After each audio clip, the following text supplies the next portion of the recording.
सदगुरु श्री कबीर साहब का उपदेश चेतन ज्ञान स्वरूप जी के लिए है, उसके कल्याण के लिए है, और वो भी शरीर संबंध से है। इसलिए सदगुरुदेव कहते हैं करो भैया बोला अपनी छाण गिरानिया जाके आंगन नदिया वह सुख उसमें अभ्यास। अपनी बाहुबल का भरोसा करिए, बाहुबल के पुरुषार्थ का भरोसा कीजिए। आप अपने पुरुषार्थ से अपना कल्याण कर सकते हैं। आप दूसरे की आशा लेके बैठेंगे कि वो मेरा कल्याण करेगा, वो मेरा कल्याण करेगा, ये आशा दुराशा में बदल जाएगी। लोग कहते हैं कोई परमात्मा को मानते परमात्मा मेरा कल्याण करेगा, देव मेरा कल्याण करेगा, तो ये आशा निराशा है।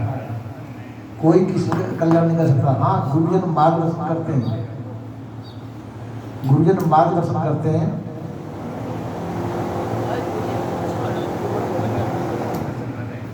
गुरुजन मार्गदर्शन करते हैं, मार्ग दर्शाते हैं, उस मार्ग पर चलेंगे तो हमारा कल्याण हो जाएगा। गुरुजन भी कल्याण करेंगे नहीं, मार्ग दर्शाएंगे, मार्ग के अनुसार चलेंगे तो कल्याण होगा, उसका कल्याण का मार्ग दर्शाएंगे। कल्याण क्या सही है? कल्याण कहते हैं आपका अपने आप का सुख। वैसे सुख संसार के होते हैं भौतिक और आध्यात्मिक, तो आपका जो सुख है जो आध्यात्मिक में आता है, इसलिए अपने आप को हम नहीं जानते तो संसार के सुख को सब कुछ मान करते हैं, तो अपने आप को हम नहीं जानते हैं, तो संसार के सुख में हमारा चित्त लग जाता है। संसार को हम जानते हैं तो हम संसार में लगे रहते हैं और अपने घर में नहीं पहुँच पाते। सदगुरु श्री कबीर साहब को कहते हैं कि आप अपने आप को जानिए, संसार की आशा त्याग दीजिए। सही संसार का है और सही संबंध से हम संसार का चिंतन करते हैं, मनन करते हैं, कार्य निर्वाह करते हैं, पर ये समझ लेना चाहिए, असलियत समझ लेना चाहिए, संसार हमारा स्वरूप नहीं है। संसार से हमारा कल्याण नहीं हो सकता है, शरीर का भोग पूरा हो सकता है।